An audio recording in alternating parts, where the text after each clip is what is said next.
Hi, welcome to Top Deck the Gathering. Today we are going to be going over spoilers for day one of Outlaws of Thunder Junction, and we're mostly going to be covering their viability in the limited format, but if I feel like I have anything to add with regards to other formats, I will be sure to do so.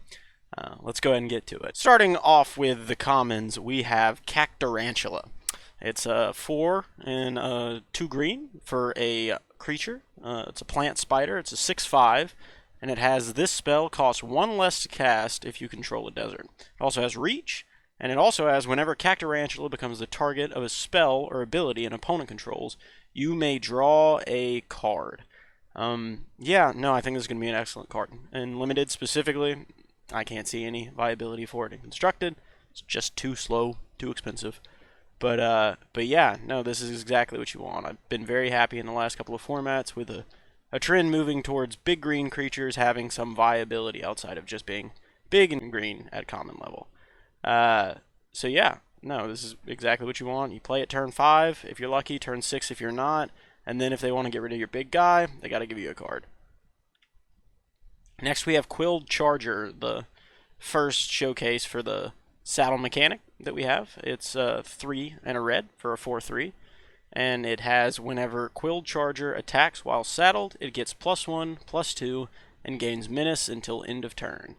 And then it has Saddle 2, which is tap any number of other creatures you control with total power 2 or more, and this mount becomes saddled until end of turn. You may saddle only as a sorcery. So, for people who are new to the set mechanics, Saddle works as an almost quasi-crew mechanic, except the card in question is a creature all the time. You just get some added benefit, in this case +1/+2, and menace for tapping down one of your other guys. But yeah, no, I think it's a fine card. It's a little overcosted, I think, for limited for what it is. But, you know, it may wind up seeing play if the saddle decks are really good, but from what we've seen so far, saddle is kind of the green-white mechanic. So to see such a bulky creature with saddle outside of green-white, I don't know, I think there may be some tension there. Next we have Armored Armadillo, and it is a 1-drop in white. It's an 0/4 Armadillo with Ward 1, which is nice. And it also has 3 and a white. Armored Armadillo gets +X/+0 until end of turn, where X is its toughness. Now, as meek as this looks, I think it'll actually wind up performing quite a bit better than you'd expect in limited. An 0/4 body for 1 is more solid than you would think, and the Ward 1 also makes it very irritating to deal with in the event that you pump it or use its own ability to make it into a 4/4. And just for 1 mana, I think this is going to cause more of a nuisance than people initially realize. And if we see a lot more creatures along this ilk, I think we're going to be looking at a format that runs a lot slower than the previous formats have, which, you know, I don't mind. I think we've had enough aggro formats in a row for me to miss more mid-range and control-y formats. So, I don't know. I've got high hopes for Armored Armadillo. Next we have Holy Cow. It's 2 and a white for a flying 2/2 Ox Angel with flash as well. And it has when Holy Cow enters the battlefield, you gain 2 life and scry 1. I think this card is going to overperform out the wazoo. Obviously, your logical line is play it turn 3 on your opponent's turn, protect from sorcery, speed removal, get yourself a 2/2 flyer, and you gain 2, and you scry 1. But I can also see a lot of positions where the opponent swings out, they think they've got you on lethal, they've done their math to the nth degree, and they're going to knock you down to -1, and then you play this guy at instant speed, gain your 2 life, scry 1, kill one of their baby blockers, and, you know, they've swung out, and there you are. And I know that may sound like an ideal scenario, but the floor for this is, again, it's a 2/2 flying flasher with gain 2 life and scry 1 for just 2 and a white. I think this is a really pushed common for white. I think it's going to perform really well in limited. Next we have Trained Erranks. It's 1 and a white for a 3/1 cat beast mount, and it has whenever Trained Erranks attacks while saddled, It gains first strike until end of turn. Scry 1. And it has saddle for 2. I don't know. I think whether or not this card is successful is going to heavily depend on whether or not aggro is viable in the format. As I said earlier, green-white seems to be the staple saddle color pair of the format. And if that's the case, then, you know, Trained Erranks I think is going to fit in quite well and put in a lot of work. Given our night that we had in March of the Machines, I think it's quite underrated how powerful a 3/1 first striker is for 2 mana. And you have to put a lot of extra work into this one to get that, but you also get a Scry 1 out of it, which I think in most decks is going to feel pretty good. And worth noting, like Crew, you can saddle creatures that enter the battlefield this turn, regardless of whether or not they have haste. So Summoning Sickness does not deter you from saddling. So that's going to be another thing worth noting in the format. Moving on to the uncommons, we've got Vile Smasher, Gleeful Grenadier.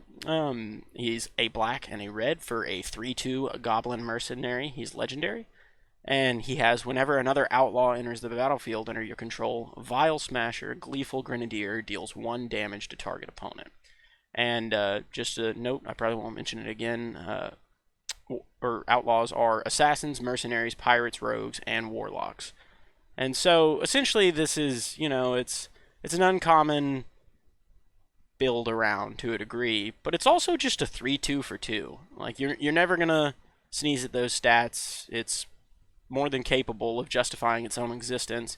And I can very much see a regular deck that you build, regardless of your outlaw count, getting in 2 or 3 damage off of this guy. Outlaws seem pretty prolific in this set, but if you really put in your work, I could see this guy putting in 4 or 5 extra damage over the course of a game, which is, you know, it's no small thing in Limited. It's a quarter of their life total on top of a 3/2. So yeah, I see Vile Smasher being really good, and hopefully this will be a format where Rakdos sees a little bit more love than it has in the past few formats.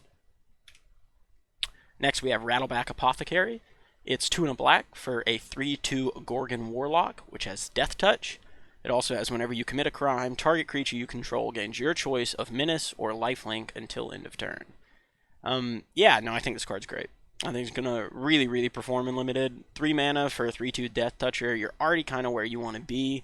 It's a little understated, but Death Touch more than makes up for that.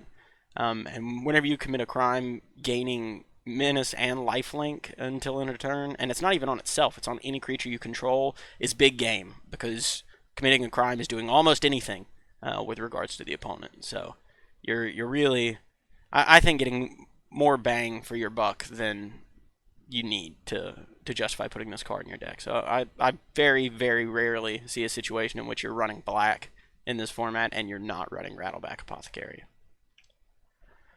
So next we have Scorching Shot. It's 2 red, so red, 4 sorcery, and it deals 5 damage to target creature. Real simple, nothing complex, nothing complicated. If you're red, you're going to play this card. If you're splashing red, probably not. But if red is one of your primary colors, you are definitely going to play this card. You're going to kill the opponent's 4, sometimes 5 drop for 2 mana, and you know you're going to feel like you got away with something, and that's what these 2 drops deal 5 damage feel like. Sorcery speed hinders it, but not enough to justify not running it. So yeah, Scorching Shot, it's going to perform. Next we have Honest Rutstein. We've got Rutstein from Innistrad, I believe. Glad to see him back. I liked him there. I liked him here. He is 1 and a black and a green for a 3/2. He's a legendary creature, human warlock. And he has, when Honest Rutstein enters the battlefield, return target creature card from your graveyard to your hand. He also has creature spells you cast cost 1 less to cast. Having recently played the War of the Spark throwback set on Arena, I really miss the days when green-black, for some reason, was the ramp and 5-color card combination.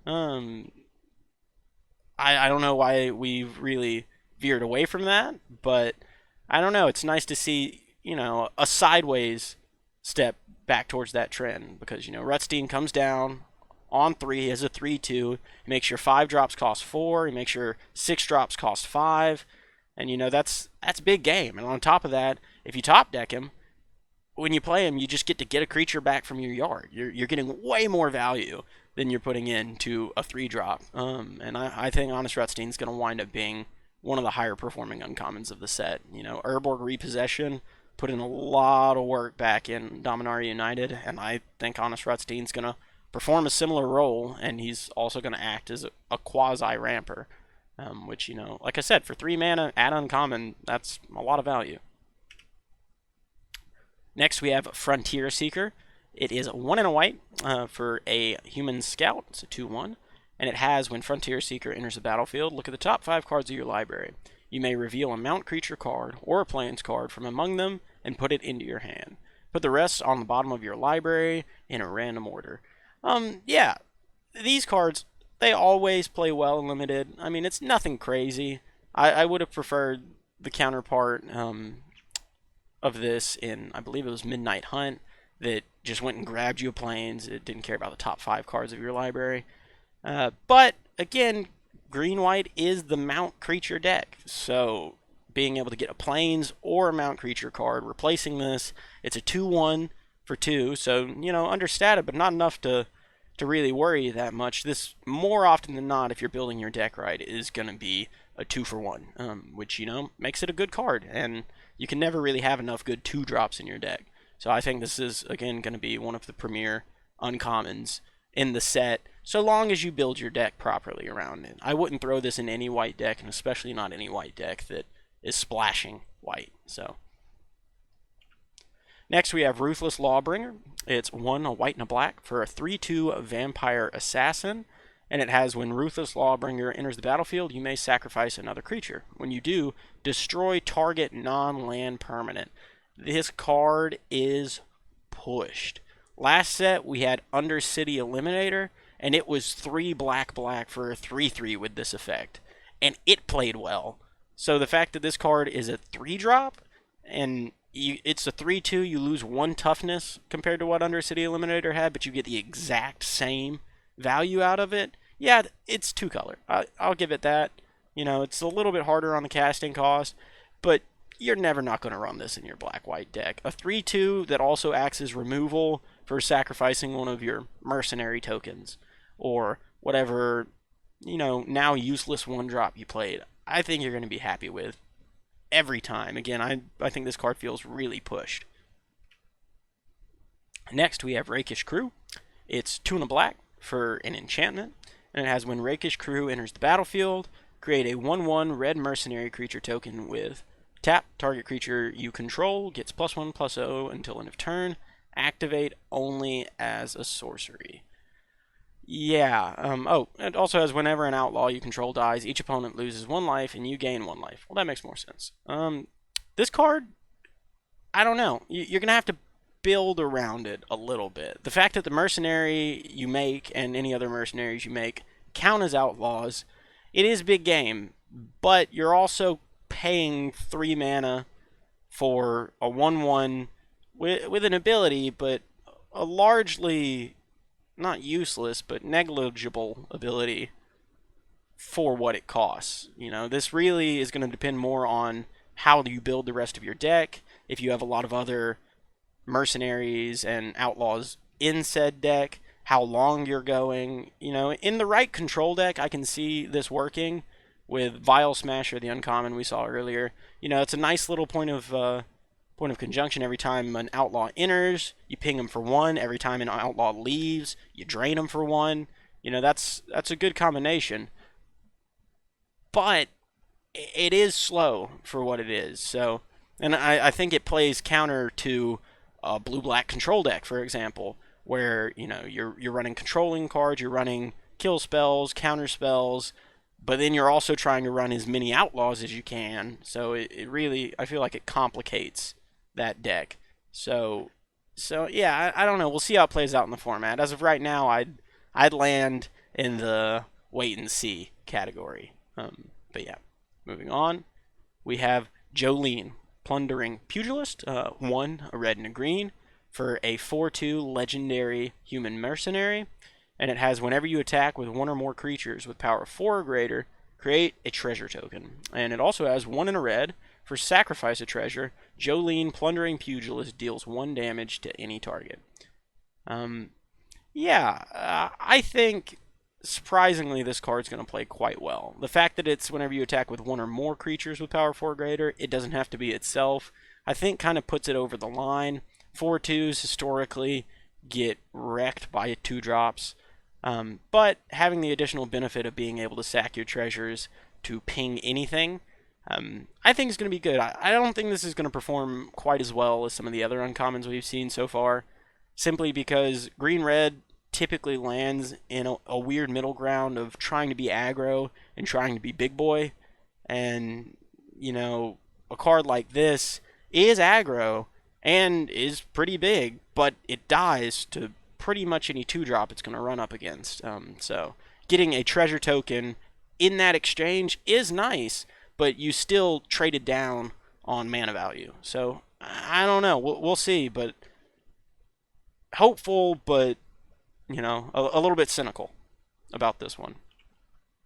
Next we have Form a Posse. It's X red and white for sorcery, and it has create X 1/1 red mercenary creature tokens with tap. Target creature you control gets +1/+0 until end of turn. Activate only as a sorcery. So, as I was saying before, the mercenary tokens don't really impress me that much in this format. I do like that, as opposed to other previous formats, they can block. I think that is big game, as opposed to like the rats and Wilds of Eldraine. And them having an ability, it's not small if you have, say, a trample creature you can put it onto. But, I don't know. That being said, in Limited, the fact that if you top deck this when you've got 7, 8 mana, and you just get to make 6 1/1s, your opponent is going to be very unhappy. That's a lot of board stall, and if they're already behind in board state, or if the board's at parity, you just swap the game up on them. I think this may be better than a Aganjo Uprising in Constructed, potentially, but I think a Aganjo Uprising actually played better in Limited than this will, simply because getting to have those haste menace samurai on your turn before the opponent could attack really was big game against giving them, just blockers. Because, if you made 6 samurai, then they could only block with 3 of their samurai, and you could still get through for 6. That's a lot. But I don't know. We'll have to see on Form a Posse. Like I said, I think it's going to play a little bit better than people expect it to. But you're not happy playing this on turn 3, 4, 5 even. 5 mana for 3 1/1s isn't great. We had a Killer Among Us in the last set, but I think it was substantially better because one of those 1/1s became a 4/4 Death Toucher for a turn and remained a 4/4 forever. So I think you're not happy playing this unless you're casting it for at least 6, 7 mana, which typically, if you're in that ballpark, you need to be doing more than this card is doing. Not a huge fan. The more I talk, the more I'm convincing myself it may not be the greatest card, but I don't know. Maybe. We'll see. Next, we have Lazav, Familiar Stranger. We just saw him in Ravnica, and we've got him again. He is a blue and a black for a 1/4 legendary shapeshifter, and he has whenever you commit a crime, put a +1/+1 counter on Lazav, Familiar Stranger. Then you may exile a card from a graveyard. If a creature card was exiled this way, you may have Lazav become a copy of that card until end of turn. This ability triggers only once each turn. Man, what a wall of text. Long story short, Lazav's going to get big quick. I mean, he's a 3-drop, comes in as a 1/4. That's not shameful stats. And then he's just going to get bigger every time you do anything with regards to your opponent, targeting-wise. And that's nothing to sneeze at. And then on top of that, anytime you do that, you can exile a card from a graveyard, and if that's a great card, you can just have Lazav become a copy of it until end of turn. I think the previous Lazav in Murders at Karlov Manor was great. I think he really overperformed. I think people undervalue having a cheap card that just progressively can become whatever you need it to become based on what's happened on the board so far. And while every time you commit a crime, getting a counter isn't quite the same as every time you attack, getting a clue token, it's still a big deal. And I think Lazav's going to perform really well. Also, as a defensive card, 3 mana for a 1/4, he's blocking. I mean, he's blocking. You know, it's a really, I think he's a pretty staunch defender and a pretty great attacker as well. When he's been utilized properly, I wouldn't throw him in any deck, but if you've got, you know, more than a couple of ways to target your opponent or their creatures or their graveyard, yeah, no, you're running Lazav and you're happy to do it. Next, we have Bovine Intervention. For 1 and a white, it's an instant, and it has destroy target artifact or creature, and its controller creates a 2/2 white ox creature token. Yeah, no, I don't think this is going to play well in limited. You know, recently we had the Wilds of Eldraine card. It was 3 mana, and you gave them a 1/1 when you destroyed their, I think that one was even any non-land permanent, and it still played poorly. Like, just destroying a creature to leave behind a creature, that's not good enough, you know. And the previous set we had Unyielding, I can't remember its name, but it was the elephant. And, you know, when it flipped up, you could exile something of your opponents and give them a 2/2 or blink one of your own creatures. And it played all right, simply because it was also attached to a 3/2 body that could just be played as a 2-drop 3/2. And it could also save your creatures instead of just blipping their best thing and giving them a 2/2. But I just don't think Bovine Intervention is going to land. Giving your opponent a 2/2 for whatever you kill, even if you're killing their bomb, is still pretty bad. It's not very, very rewarding. And even being 2 mana, it's cheap, but you know, at what cost? I think you're going to prefer to run whatever 3-drop removal spell has a similar effect to this, and not giving your opponent an advantage out of it. So yeah, no, it's a negative for me on Bovine Intervention. I love the flavor, I love the name, but not as much the play. Next, we have Marauding Sphinx. It's 3 colorless and blue for a Sphinx Rogue at 3/5. It has Flying, Vigilance, and Ward 2. It also has whenever you commit a crime, Surveil 2, and this ability triggers only once each turn. This card is going to be an absolute beating. This is going to be one of the most irritating cards to see your opponent play turn 5. Because Flying, Vigilance, and Ward 2 on a 3/5 body is so frustrating to play against. And it's difficult to deal with given how high its toughness is with Ward 2 in conjunction. The fact that it has an additional ability on top of all those stats, I think it is just insult to injury. Having that stat line alone, I think would have justified this being a great uncommon. But that ability is great. Surveil 2 plays really, really well anytime you target an opponent or one of their permanent. Like, that's going to be big game, being able to kill one of their creatures and rig your next 2 draws, or get rid of, you know, 2 lands when you've already got 5 in play is no small feat. Marauding Sphinx is going to, in my opinion, play excellence. Probably the best uncommon I've seen so far. Next, we have Intimidation Campaign. It's 1, a blue, and a black for an enchantment. And it has whenever Intimidation Campaign enters the battlefield, each opponent loses 1 life, you gain 1 life, and you draw a card. It also has whenever you commit a crime, you may return Intimidation Campaign to its owner's hand. It's hard.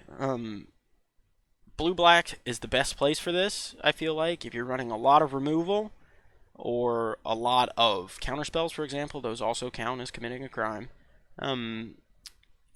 It's gonna do its job. It's slow, but it replaces itself on the first play, and anything you get beyond that is gravy. So I think it's gonna play well. Again, don't slot it into any deck. If you only have 2 ways to target your opponent, don't play this card. It's gonna replace itself and ping them for 1. Well, I guess it drains them for 1. Maybe still do play this card.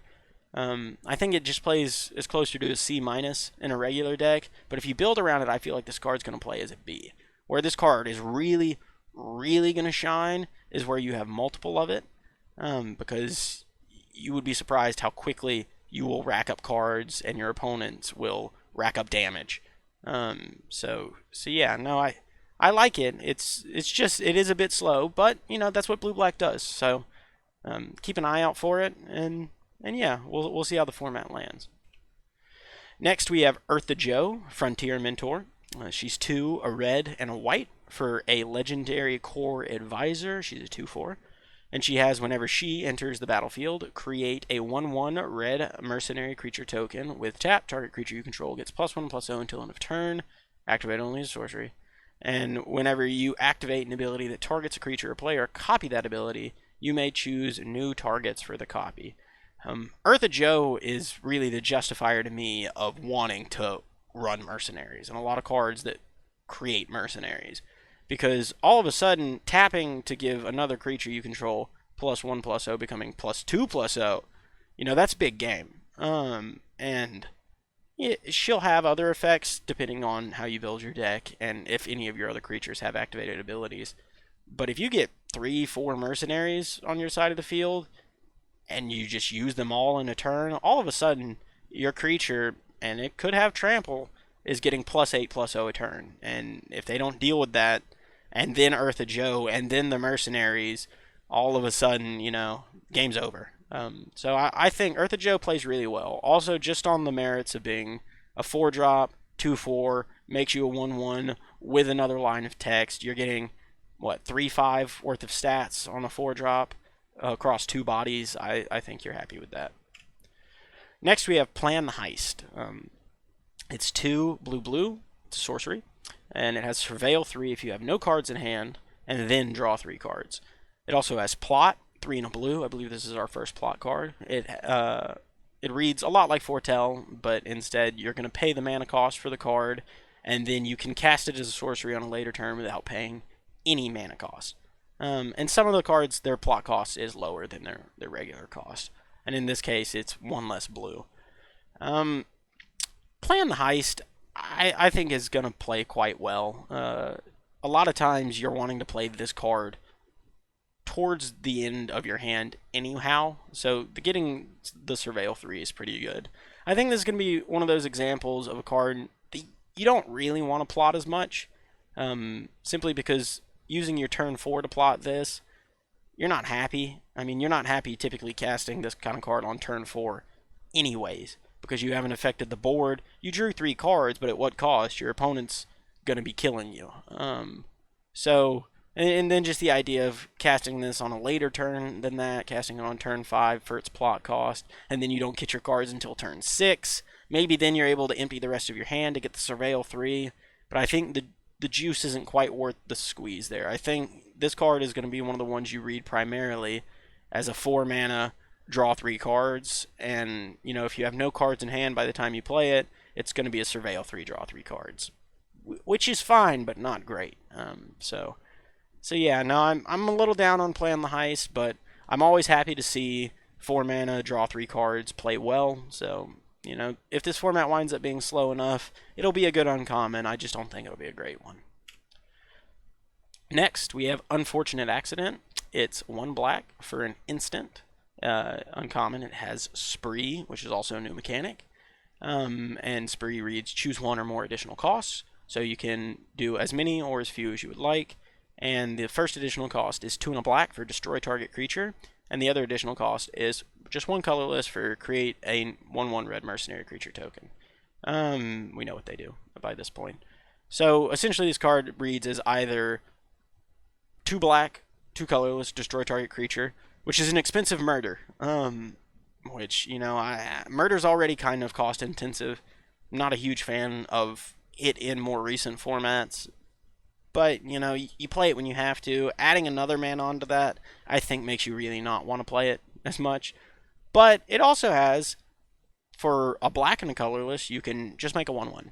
Add instant speed, which is nice. And then for a black, or 2 black and 3 colorless, you can destroy a creature and make a 1/1. I still think it's a little overcosted. I would have preferred to see this card at common. At uncommon, I don't think it makes quite as much sense. Just 5 mana... 2 of it being black to destroy a creature and make a 1/1 is, I think, a little bit heavy. But if a lot of the removal turns out to be, you know, costed along these lines, and this turns out to be a slower removal based format, it could play well. Any removal spell that reads kill a creature, make a creature, you're happy with. But again, this one's it's very slow. Don't let the 1 black cost fool you. If you play this and choose no other additional cost, you get nothing, which is the one aspect of the spree mechanic that I'm a little shaky on. But we'll see how it lands. Next, we have Slick Shot Lockpicker. It's 2 and a blue for a 2/3 human rogue. It has when Slick Shot Lockpicker enters the battlefield, target instant or sorcery card in your graveyard gains flashback until end of turn. The flashback cost is equal to its mana cost. It also has Plot for 2 and a blue. This is Crapcaster Mage. It's the most recent iteration. We keep seeing them. And I think we're going to keep seeing them because I don't see them printing a functional equivalent or better to Snapcaster Mage. I just, it's always been a good enough card in its own right, and I just don't see that happening. But I still think this is going to play relatively well in Limited. I don't think it'll see any constructed love, but in Limited, it's actually kind of good. If you have enough mana and you play this card, you can just pick your best instant or sorcery in your yard, play that this turn. If you don't have enough mana, you can take a turn off, you can plot it, and then next turn you can play it and have all your mana available to cast your best instant or sorcery. And I think that'll be just good enough. Worst case scenario, you have to play this as a 2/3 for 3 and get no other value out of it, in which case you're not happy with it, but sometimes you need a 2/3 for 3. Sometimes your opponent's aggro and they're beating on you, and the best thing you could play is a blocker that doesn't trade with a 2/2. So yeah, it having that as a viable out is nice, and I think it'll play relatively well in Limited. Not fantastic, but well enough. Next we have Crom, Violent Cacophony. He's 2, a blue, and a red. He's a 2/3 flyer. He's a legendary creature as well. He's a zombie horror. And he has whenever you cast your second spell each turn, put a +1/+1 counter on Crom, Violent Cacophony, and draw a card. Yeah, no, most of these uncommons are kind of indicating that the format's going to run slower if they're going to run well.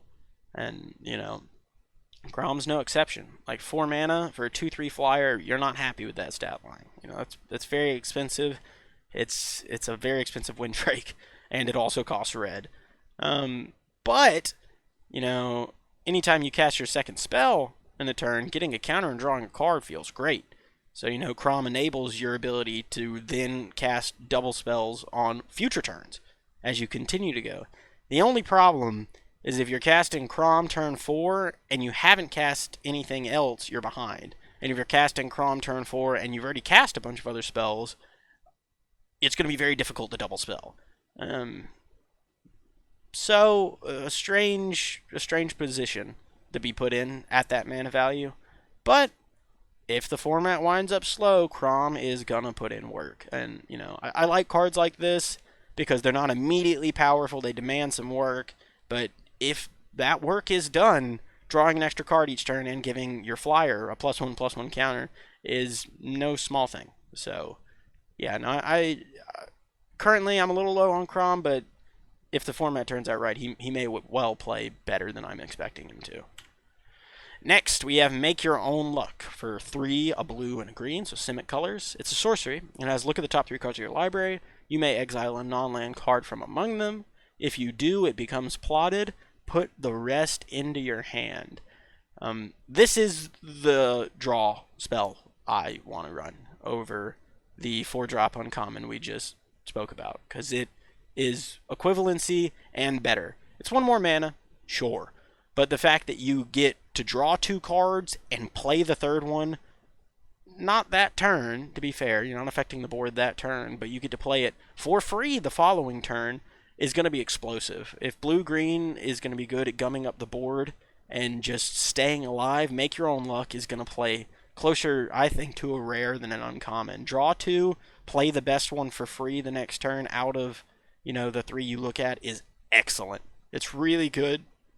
There are going to be times where you draw 3 lands off this, You're not going to be stoked about that. That's going to hurt. 5 mana to not affect the board and draw 3 lands. It sucks, but that is the inherent risk with any card draw spell. And this one just has a tacked on, play your best thing for free. There are going to be times where you play your 7-drop for free off this and potentially double spell on top of that on turn 6 or turn 5 if you have ramped your way to this. And again, plays a little odd. It's definitely slow, but I really like Make Your Own Luck. I think it's going to overperform. Next, we have Colossal Rattleworm, our first rare. It's 2, a green and a green, for a worm at 6/5, which is gross. It's a great stat line, 4 mana for a 6/5. You're already where you need to be. But beyond that, it also has flash as long as you control a desert, which desert is, it's an important land type in this format. And that's disgusting. This is going to play like a Sirach, but only in green and only 4 mana a lot of the time. Your opponent's going to swing in with their 4/4 that costs them 4 mana if they're lucky, and it's just going to die. It's going to die to this Colossal Rattleworm, and on top of that, the Colossal Rattleworm has Trample. And it also has 1 and a green to exile it from your graveyard, search your library for a desert card, put it on the battlefield tapped, and shuffle. Yeah, this card, at rare especially, is rigged. It's going to be one of, I think, the biggest headshake moments of the format whenever your opponent plays this card against you when they're on the play and you're attacking. Turn 4 with your 3/3 or your 2/2 or your 2/2/2s, and they just eat 1 for free, and then they have a 6/5 Trampler that even once you kill it is going to thin their deck and get them an additional land drop for very little cost. This card's disgusting. I think it'll wind up being one of the better green cards in the set, and probably just one of the better rares in the set, period. So yeah, no, nothing but praise for the Rattleworm. Next, we have the Key to the Vault. It's 1 and a blue for a legendary artifact equipment. As whenever a equipped creature deals combat damage to a player, look at that many cards from the top of your library. You may exile a non-land card from among them. Put the rest on the bottom of your library in a random order. You may cast the exiled card without paying its mana cost. And it all says equip 2 and a blue. This card is not worth the effort. The juice is not worth the squeeze, in my opinion. There are going to be games where you play a 1-drop, and then you play this turn 2, and you equip it turn 3, and your opponent's had a slow start, so you crack in, and then you get to play your bomb from the top of your library for free, and you're going to think, man, this card's great. But that is the hedge scenario. I do not see this card working on its own merits. Now, if you have a creature that has unblockable, or evasion, or something along those lines, if you build a deck around that sort of creature, then Key to the Vault's gonna put in work. But again, 5 mana for the opportunity to put in work is a lot. You're gonna feel just abysmal when you equip this to your creature and they blow it up in response, because there goes your turn's worth of mana and you got nothing. It's very, very cost intensive, and so for me, I'm not a huge fan of the Key to the Vault, and until somebody beats me with it multiple times, I will not be picking it highly. Next, we have Satoru the Infiltrator. He's just a blue and a black for a legendary creature. He's a human ninja rogue, 2/3 with menace, and he has, whenever he and or one or more other creatures enter the battle, non-token creatures specifically, enter the battlefield under your control, if none of them were cast or no mana was spent to cast them, draw a card. This card is a house, and I don't think it's just going to be a house in Limited. I think this card is going to be a house in Modern. Grief decks are going to be over the moon when this card hits the format, because it's going to turn those discard, play your griefs, into discard, play your griefs, draw a card. And, that really helps mitigate the card loss of playing the grief.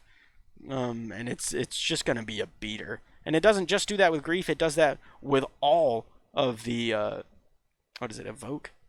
All of the evoke cards in Modern. Of course, grief's going to be the biggest one that sees it because it's in blue-black. but it's going to put in so much work. And in limited, this card, every time you plot something and play it from plotted, from the plot zone, from exile, anytime you plot said card from exile, we'll go with that one, you're going to get a card back, which is great. All of a sudden, all those cards that you feel about plotting because of how mana intensive, and more so than that, time intensive they are, they cost you a turn. You're going to be getting a card back out of that. So in blue-black specifically, which wants to run long anyways, it's what that color pair does, Satoro's going to put in work. Also, he's a 2/3 menacer for 2. He's going to crack in for 4, typically, maybe sometimes 6 damage before they can do anything about him on the board. They're going to want to use removal on him, and he's a 2-drop, so they're going to feel bad about using removal on him. And, that's exactly where you want to be. And I think he's going to perform great in limited, and quite possibly in standard, and I think most definitely in modern. We'll see. Next, we have High Noon. It's 1 and a white for an enchantment. It has each player can't cast more than 1 spell each turn. It also has 4 and a red. You can sacrifice High Noon, and it deals 5 damage to any target. More expensive than it's worth. Especially in white, I can't see you building a white and red deck that cares a ton about only being able to cast 1 spell each turn. This card may have some, ramifications in other formats, but in limited, it's just so slow. Paying 2 mana to play this, and then paying another 5 mana to deal 5 damage to any target, that's 7 mana. If you clock him for 5 in the face to kill him, that's fine, but I think you would have been able to kill them by playing better cards than this in your deck. Anyways, maybe sideboard viable if you come up against just a lightning fast deck that runs multiple spells that can be cast in the same turn. Maybe you come up against blue-red. What's it? Krov, the card we looked at a second ago. And they've got multiple copies of him. And that's kind of their build around. I could see bringing in High Noon from the side, but it's just not good enough, in my opinion.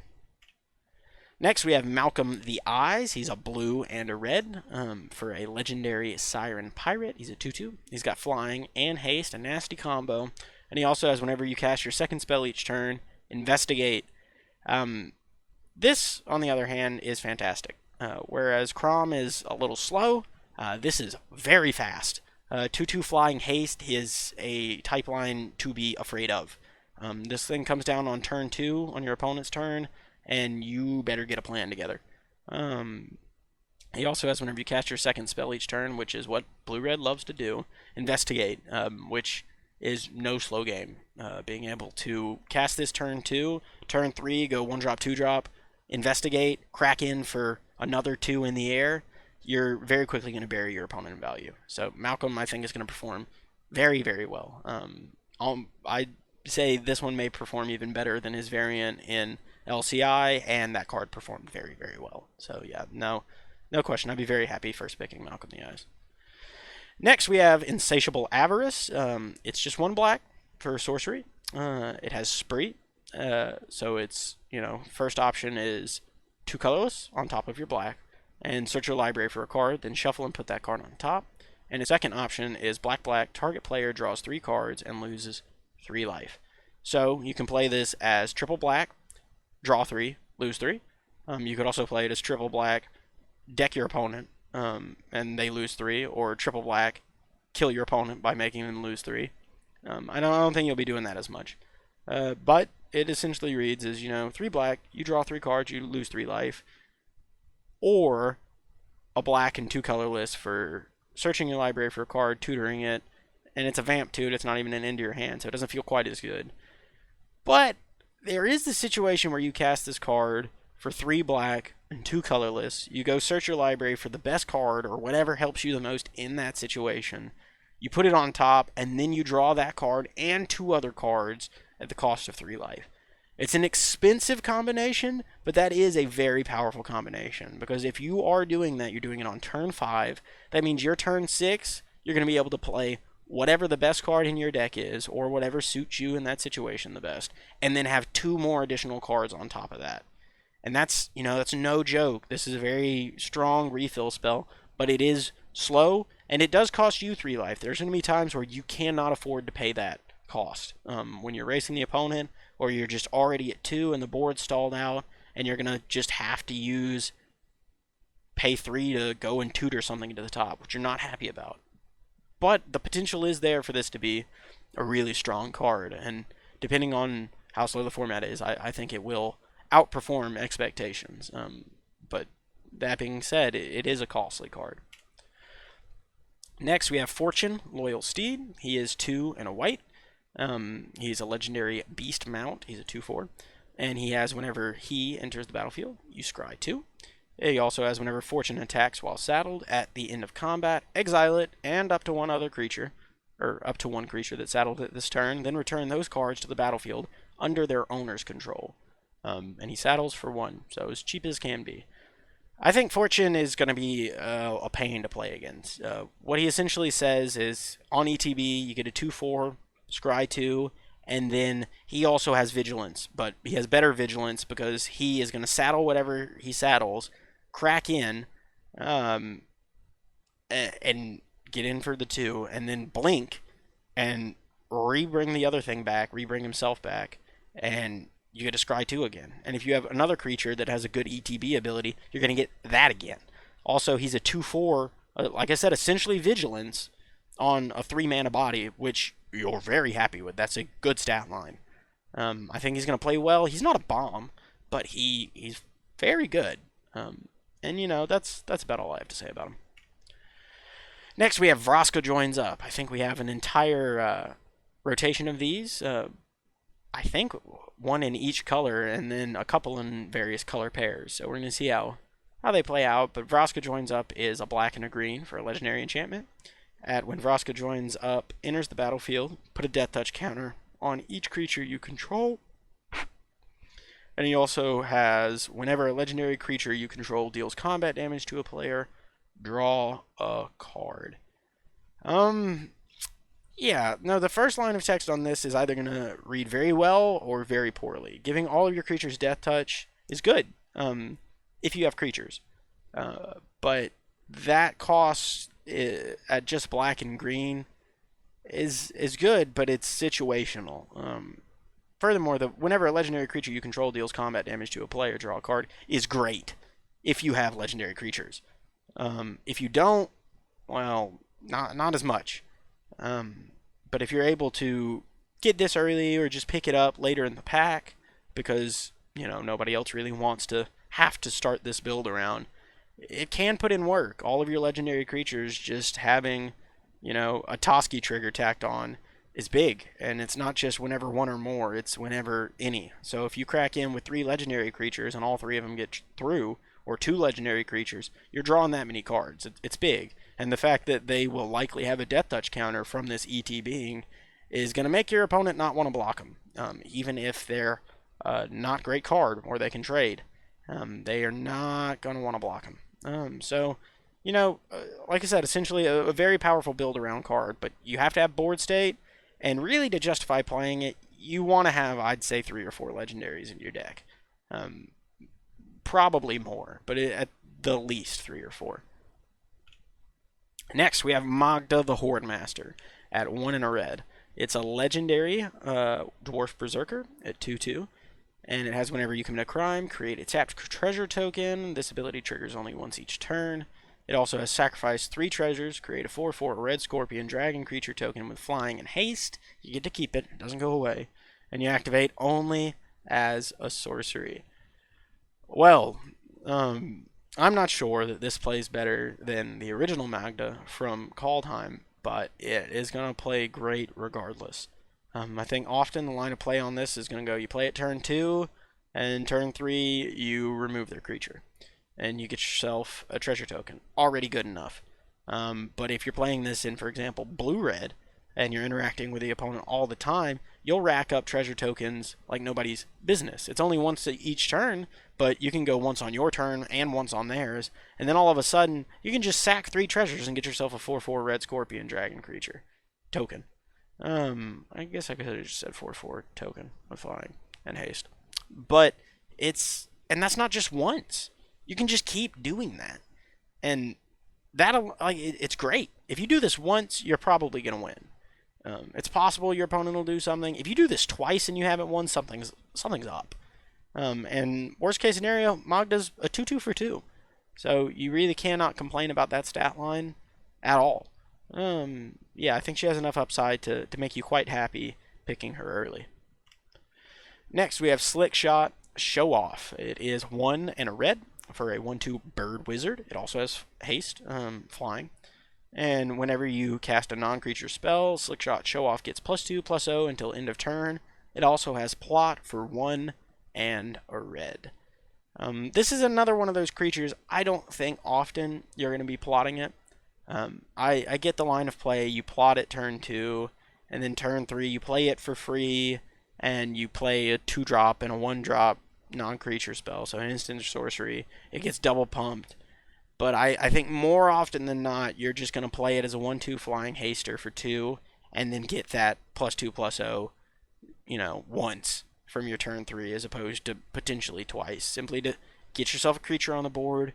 It's a 1-2, it's a flyer, it's evasive, and as small as a 1-2 sounds, the fact that it pumps anytime you play an instant or sorcery is big, and your opponent's really going to want to get rid of it quick. And again, anytime you can force your opponent to use removal of any sort, but definitely premium removal on a 2-drop, you're where you want to be.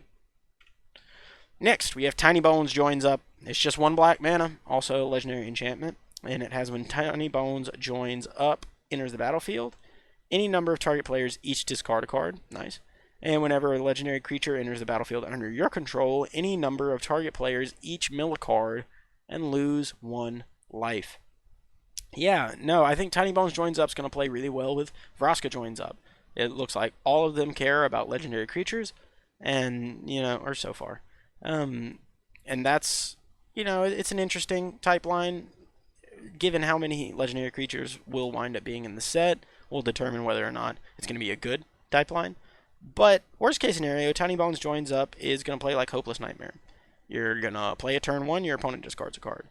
And, that's where you're going to land on it. But if you've got 4, 5, 6 creatures in your deck that are legendary, it's going to read as turn 1, make your opponent discard a card, so it's already got an equivalency from them. And then anytime you play a legendary creature, you're going to ping them and make them mill a card. Which isn't a huge deal, but it does rack up. And like I said, off of that initial play, you've already gotten your value back. I'm not probably pack 1, pick 1ing Tiny Bones Joins Up often, but if I see it, pack 1, pick 4, pick 5, yeah, I take it. And it does the thing. And, I think the fact that it's rare is going to throw a lot of people. I think this card plays more like an uncommon, but, it's not bad. It does what you want it to do for the mana cost. Next, we have Great Train Heist. It's just 1 red, but again, it's an instant with Spree, so that 1 red is, it'll lure you in, but you can technically play this card and pick nothing, and then you've paid 1 red mana for nothing. But if you pay the 1 red and 2 and another red, you can untap all creatures you control. If it's your combat phase, there is an additional combat phase after this combat phase. And then it also has +2, just 2 colorless. Creatures you control get +1/+0 and gain first strike until end of turn.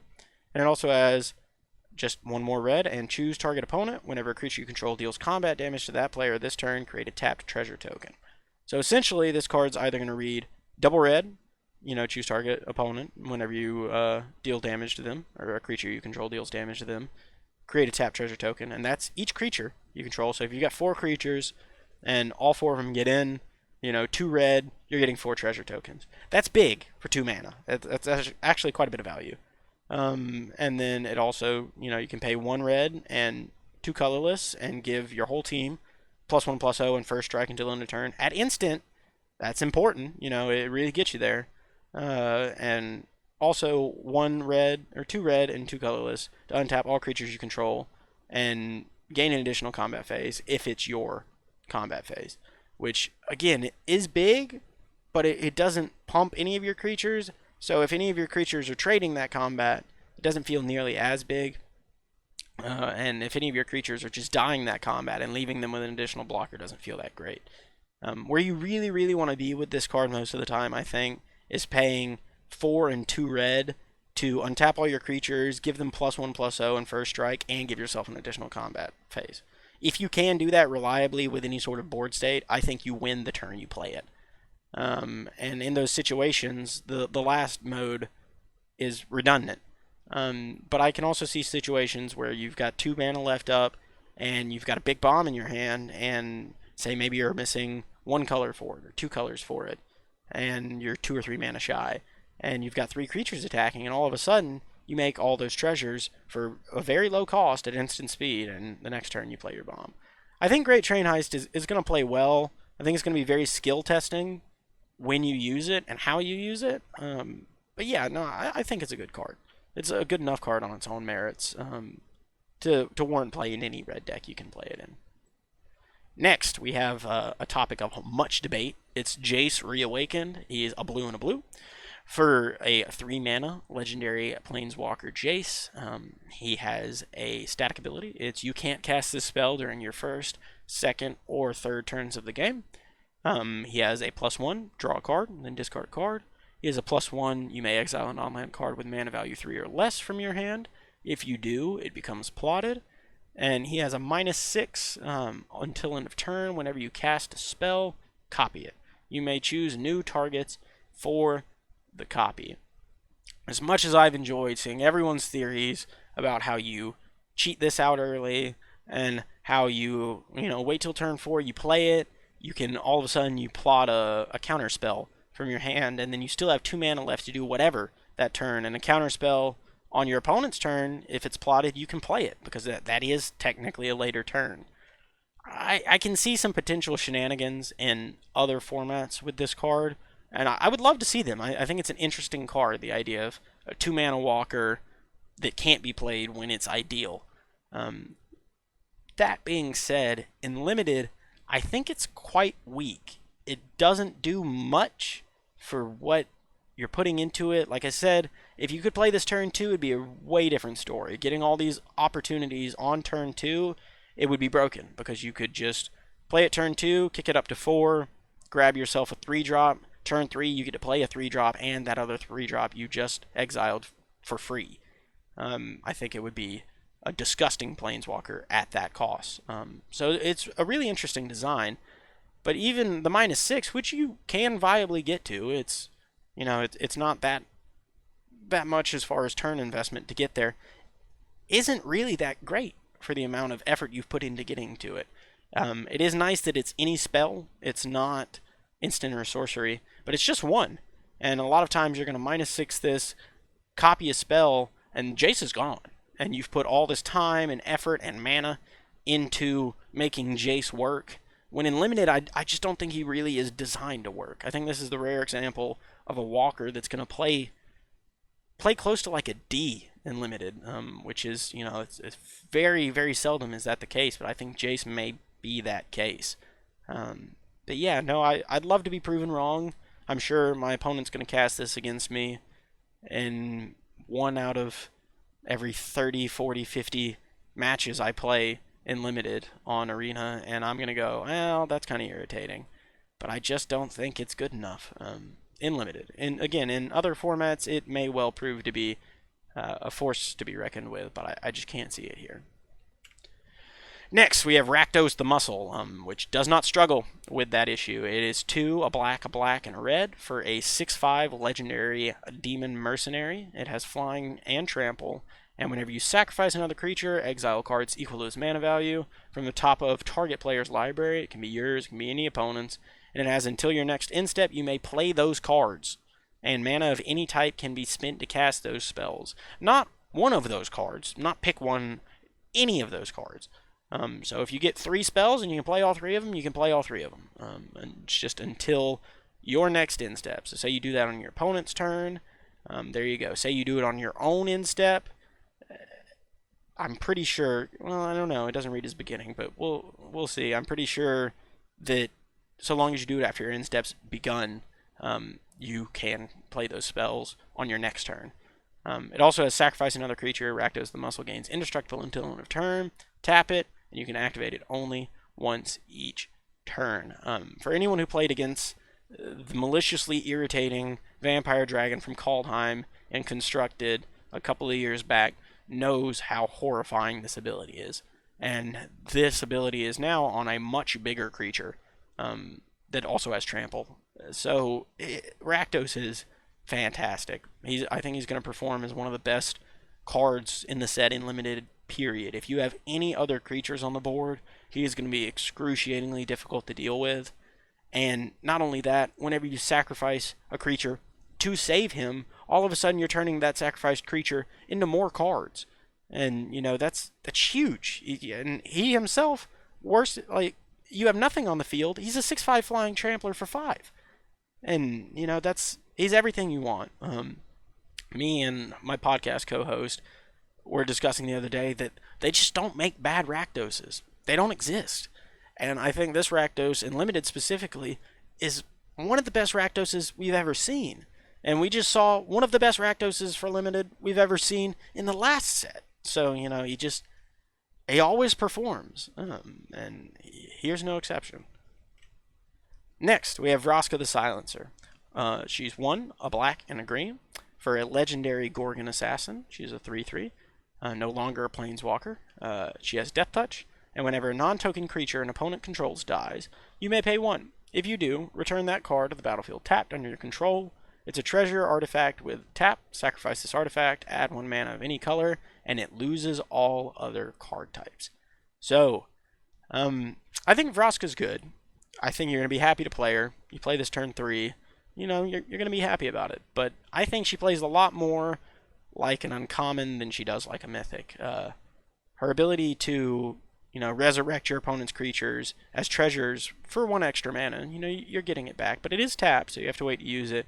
Is nice, and if those creatures have any sort of specific ETB abilities, all the more for it. But I think that's quite situational, and it does require you to invest, again, just 1 mana, but 1 mana into making those creatures turn into treasures.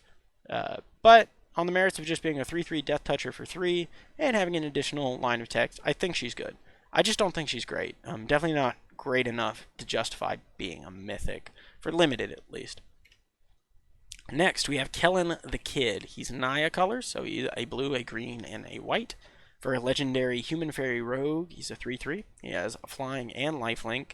He also has, whenever you cast a spell from anywhere other than your hand, you may cast a permanent spell with equal or lesser mana value from your hand without paying its mana cost.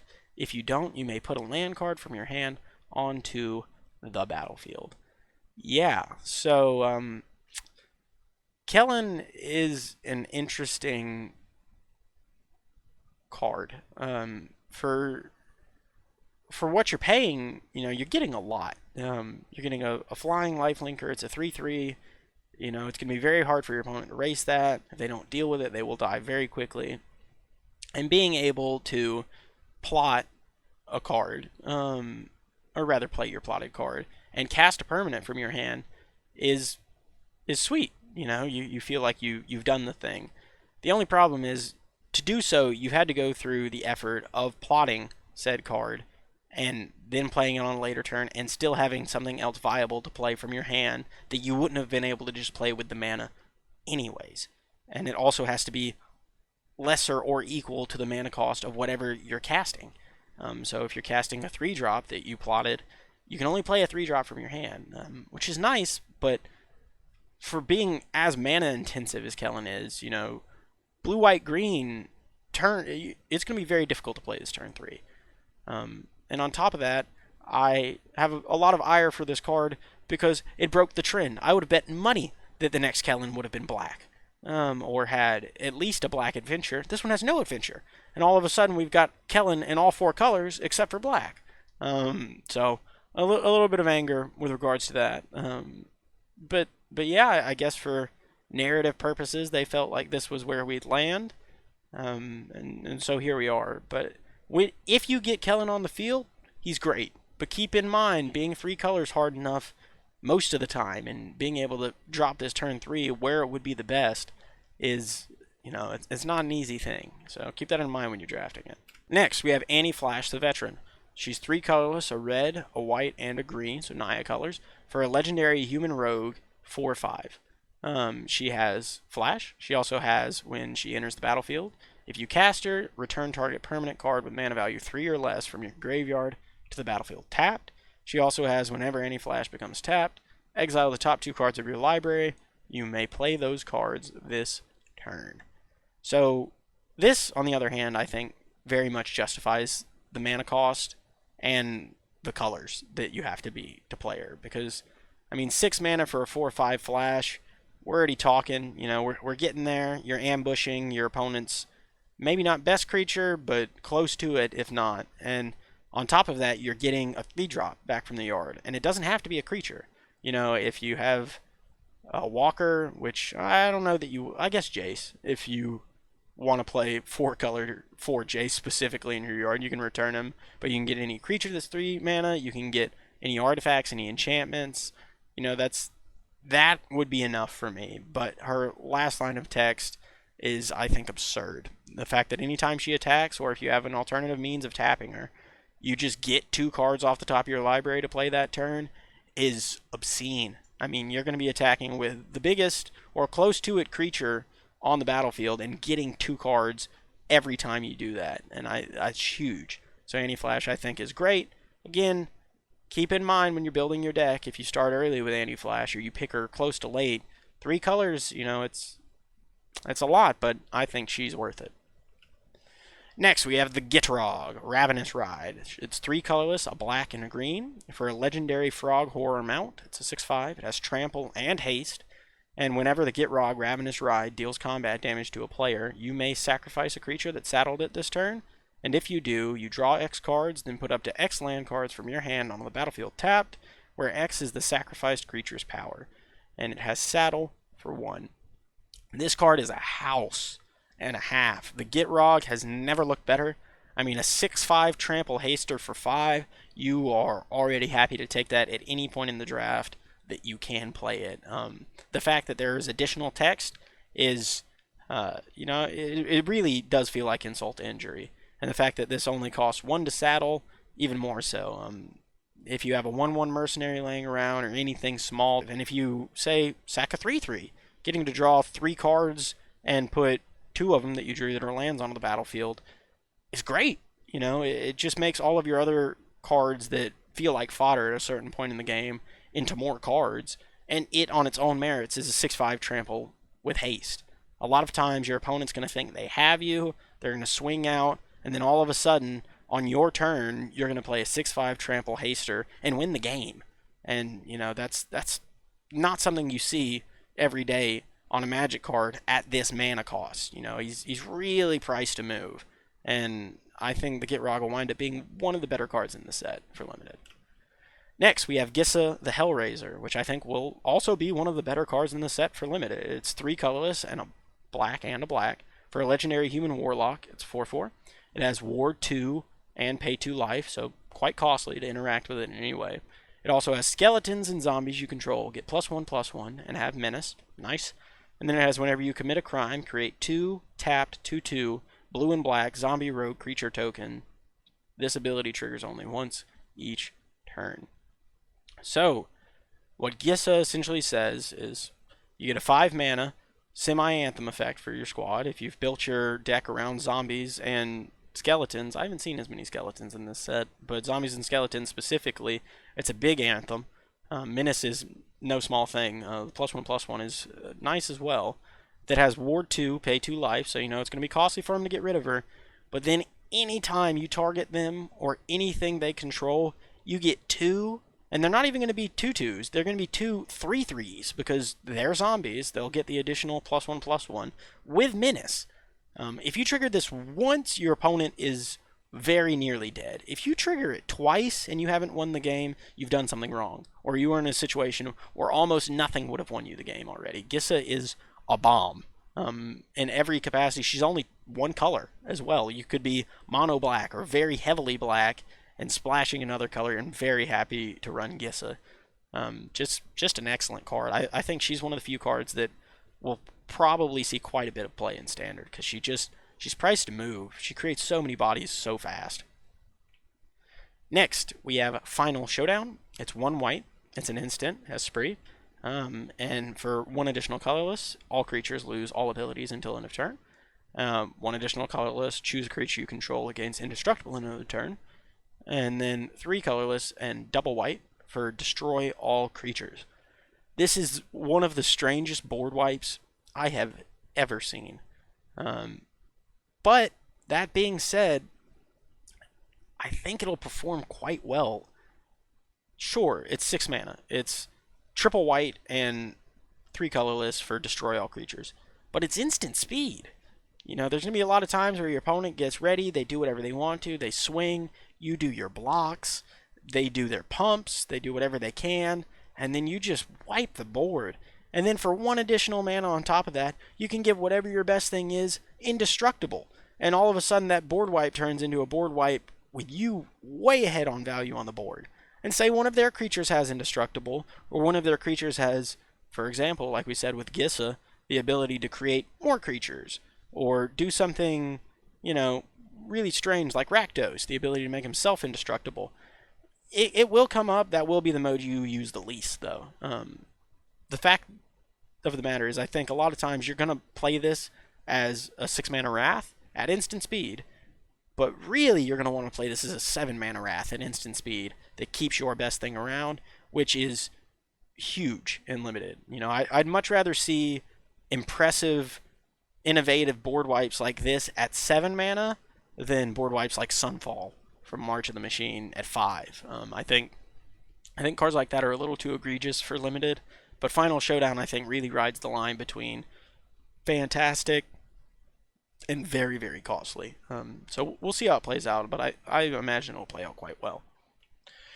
Next, we have Vault-Born Tyrant. It's 5, a green and a green, so 7 mana, for a dinosaur. It's a 6/6 with trample, and it has whenever Vault-Born Tyrant or another creature with power 4 or greater enters the battlefield under your control, you gain 3 life and draw a card. It also has whenever Vault-Born Tyrant dies, if it's not a token, create a token that's a copy of it, except it's an artifact in addition to its other types. This doesn't read 7 mana, win the game, but it's close. 7 mana, grab yourself a 6/6 Trampler, draw a card, gain 3 life. Now you're caught up, and anytime you play another creature with power 4 or greater, you're gaining 3 more life, drawing another card.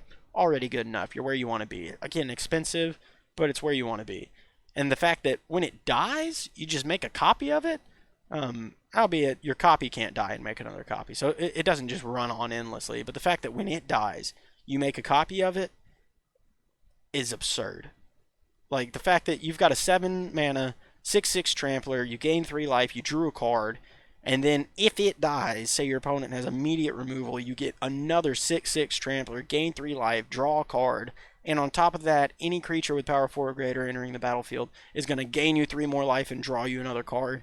This card is the justification that you want for being green or being in ramp with green. It is a house. And the gain 3 life is more important than you would think. A lot of times cards like this, you draw them, or you finally build up your mana to get to them, and you play them and they're fantastic, but the opponent's gotten you so low in life, and you just don't have that 1 extra blocker you need, and they kill you by 1 or 2. The gain 3 life is I think, going to be very important to this card succeeding, and this card I think is going to, anytime your opponent plays it, it's really going to get a groan out of you. It's a very powerful card.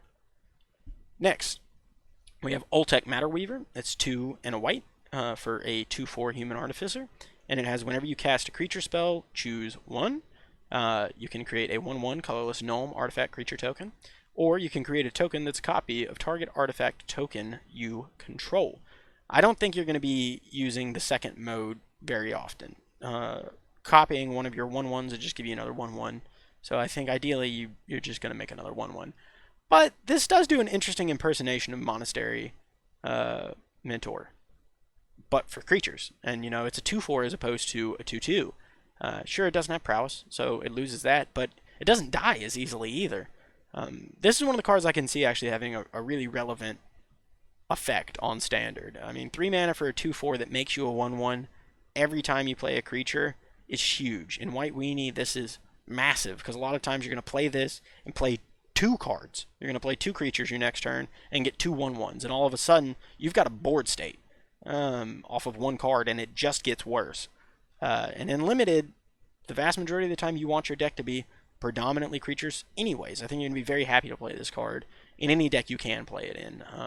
And like I said, I think it will have some impact on formats outside of limited as well.